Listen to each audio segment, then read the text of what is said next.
ये वो लोग हैं जिन्होंने हिदायत के बदले गुमराही खरीद ली है, मगर ये सौदा उनके लिए नफा बख्श नहीं है, और ये हरगिज सही रास्ते पर नहीं है। उनकी मिसाल ऐसी है जैसे एक शख्स ने आग रोशन की, और जब उसने सारे माहौल को रोशन कर दिया, तो अल्लाह ने उनका नूर बसारत सलब कर लिया, और इन्हें इस हाल में छोड़ दिया कि तारीकियों में इन्हें कुछ नजर नहीं आता। वो बहरे हैं, गूंगे हैं, अंधे हैं, ये अब ना पलटेंगे।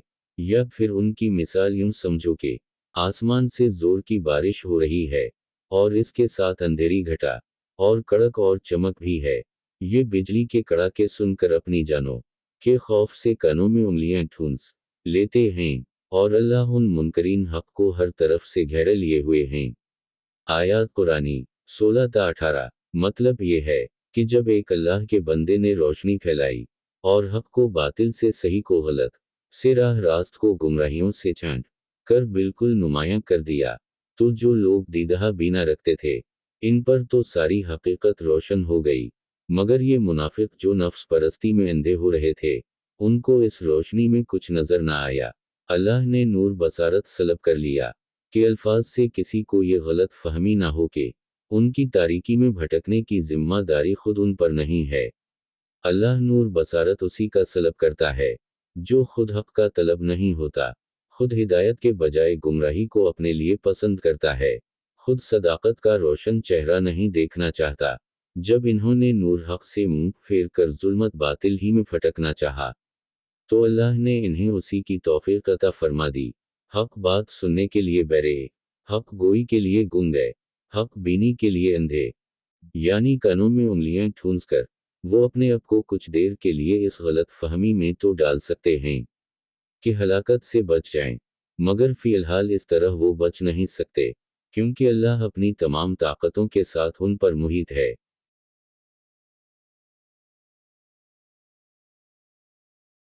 चमक से उनकी हालत ये हो रही है कि गोया अनकरीब बिजली उनकी बसारत ओचक ले जाएगी। जब जरा कुछ रोशनी इन्हें महसूस होती है, तो इसमें कुछ दूर चल लेते हैं, और जब उन पर अंधेरा छा जाता है, तो खड़े हो जाते हैं। अल्लाह चाहता तो उनकी समात और बसारत बिल्कुल ही सलब कर लेता। यकीना वो हर चीज पर कादिर है। आयात कुरानी 19 ता 20। पहली मिसाल उन मुनाफिकीन की थी जो दिल में कती मुनकर थे और किसी गर्ज और मसलहत से मुसलमान बन गए थे, और ये दूसरी मिसाल उनकी है जो शक और तजब्जुब सनफ ईमान में मुब्तला थे। कुछ हक कायल भी थे, मगर ऐसी हक परस्ती के कायल ना थे कि इसकी खातिर तकलीफों और मुसीबतों को भी बर्दाश्त कर जाए। इस मिसाल में बारिश से मुराद इस्लाम है, जो इंसानियत के लिए रहमत बनकर आया। अंधेरी घटा और कड़क और चमक से मुराद मुश्किलात और मसाइब का वो हुजूम और वो सख्त मुजाहिदा है जो तहरीक इस्लाम के मुकाबले में अहल जाहलियत के शदीद मुजाहमत के सबब से पेश आ रहा था। मिसाल के आखिरी हिस्से में उन मुनाफिकीन की इस कैफियत का नक्शा खींचा गया है कि जब मामला जरा सहल होता है, तो ये चल पड़ते हैं, और जब मुश्किल के बादल छाने लगते हैं, या ऐसे इहकाम दिए जाते हैं जिनसे उनकी ख्वाहिशात नफ्स और उनके तअस्सुबात जाहलियत पर जर्ब पड़ती है, तो ठटक कर खड़े हो जाते हैं। यानी जिस तरह पहले कसम के मुनाफिकीन का नूर बसारत उसने बिल्कुल सलब कर लिया, उसी तरह अल्लाह उनको भी हक के लिए अंधा और बहरा बना सकता था। मगर अल्लाह का ये कायदा नहीं है कि जो किसी हद तक देखना और सुनना चाहता हो, इसे इतना भी ना देखने सुनने दे। जिस कद्र हक देखने और हक सुनने के लिए ये तैयार थे, उसी कद्र समात और बसारत अल्लाह ने उनके पास रहने दी।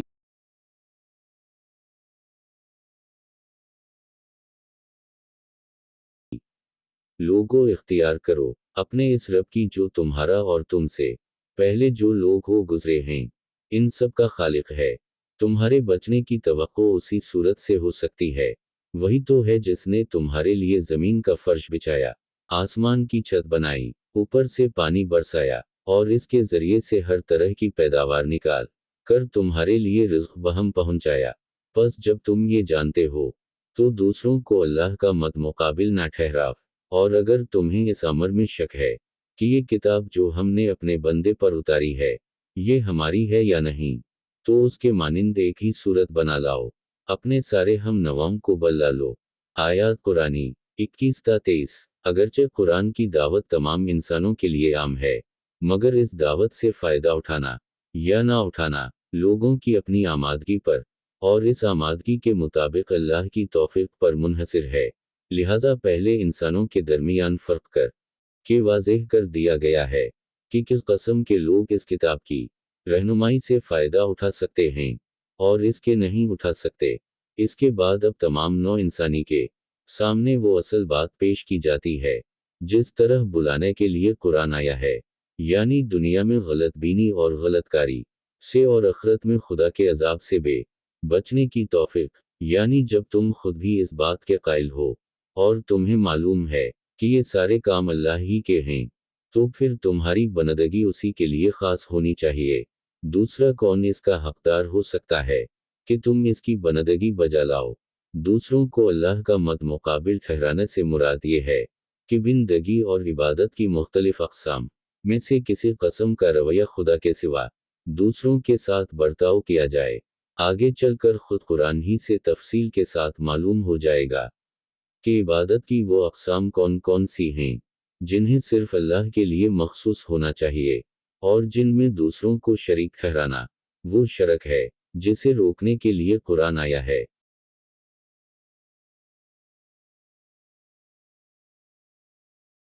ایک اللہ کو چھوڑ کر باقی جس کی چاہو مدد لے لو۔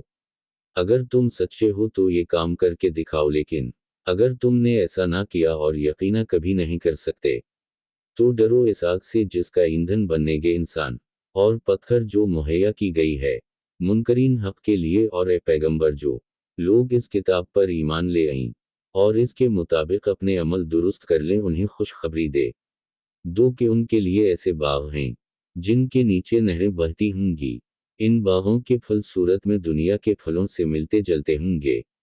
جب کوئی پھل انہیں کھانے کو دیا جائے گا تو وہ کہیں گے کہ ایسی ہی پھل اس سے پہلے دنیا میں ہم کو دیے جاتے تھے۔ ان کے لیے وہاں پاکیزہ بیویاں ہوں گی اور وہاں وہ ہمیشہ رہیں گے۔ آیات قرآنی 24 تا 25۔ اس سے پہلے مکہ میں کئی بار یہ چیلنج دیا جا چکا تھا کہ اگر تم اس قرآن کو انسان کی تصنیف سمجھتے ہو تو اس کے مانند کوئی کلام تصنیف کر کے دکھاؤ۔ اب مدینہ پہنچ کر پھر اس کا اعادہ کیا جا رہا ہے۔ بلّہ خطا ہو۔ سورہ یونس آیات 38 اور سورہ ہود آیات 13، بنی اسرائیل آیات 88، الطور آیات 33 اور 34۔ اس میں یہ لطیف اشارہ ہے کہ وہاں صرف تم ہی دوزخ کا ایندھن نہ بنو گے، بلکہ تمہارے وہ بت بھی وہاں تمہارے ساتھ ہی ہوں گے جنہیں تم نے اپنا معبود مسجود بنا رکھا ہے۔ اس وقت تمہیں خود ہی معلوم ہو جائے گا کہ خدائی میں یہ کتنا دخل رکھتے تھے۔